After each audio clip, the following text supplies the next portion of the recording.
এসেছি যুদ্ধ করতে। আর আমাদের একটা সিস্টেম দেখাচ্ছি বন্ধুরা।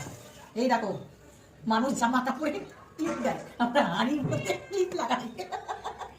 একটু বৃত্ত নতুন ভাতের প্যান বেলার সময় না পড়ে যাবে না, তার জন্য ক্লিপ দিই। জামার কাপড় যেমন পড়ে যাবে না, তেমনি হলো ভাতের প্যান পড়ে যাবে না। তো কি কি আইটেম আছে দেখে নাও। ভাত তো আছে, এই দেখো শাক। আজকে আমার হচ্ছে, এটা হচ্ছে মটরের শাক।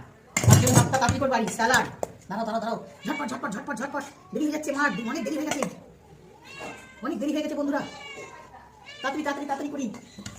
মা যদি টাইমে না খাওয়া দাওয়া হয় না, সাংঘাতিক বেড়ে যায়। এই দেখো, ভাত দিলাম, একটু গুছিয়ে দিই ভালো করে। স্যালাড আছে, এই দেখো শুক্তো। কি কি আছে দেখে নাও আজকে। শুক্তো, শুক্তো দিয়ে দিলাম। এই দেখো বোয়াল মাছের ঝোল, বেগুন আলু বড়ি টমেটো দিয়ে। হ্যাঁ হ্যাঁ মাস্তি, মাকে দিই, মা লেজ খেতে ভালোবাসে, মাথা খেতে ভালোবাসে বন্ধুরা। দিচ্ছি পুরো জমিয়ে নতুন আলু দিয়ে। আর এই দেখো, এটা দিয়ে দেবো। আর দাঁড়াও একটু দাঁড়াও, এই দেখো স্যালাড দিয়ে গুছিয়ে নিয়েছি। এই দেখো স্যালাড দিয়ে গুছিয়ে নিয়েছি। আর এই দেখো লাল পোলাও, লাল লাল পোলাও আছে, চিলি চিকেন। এই হলো আজকে আমাদের দুপুরে খাওয়া দাওয়ার আয়োজন বন্ধুরা। চলে এসো, সবাইকে ইনভাইট আজকে দুপুরে। তো টাটা, কেমন লাগছে অবশ্যই কমেন্ট করে বল। সবাই ভালো থেকো, সুস্থ থেকো, আর দেখতে থাকো। টাটা।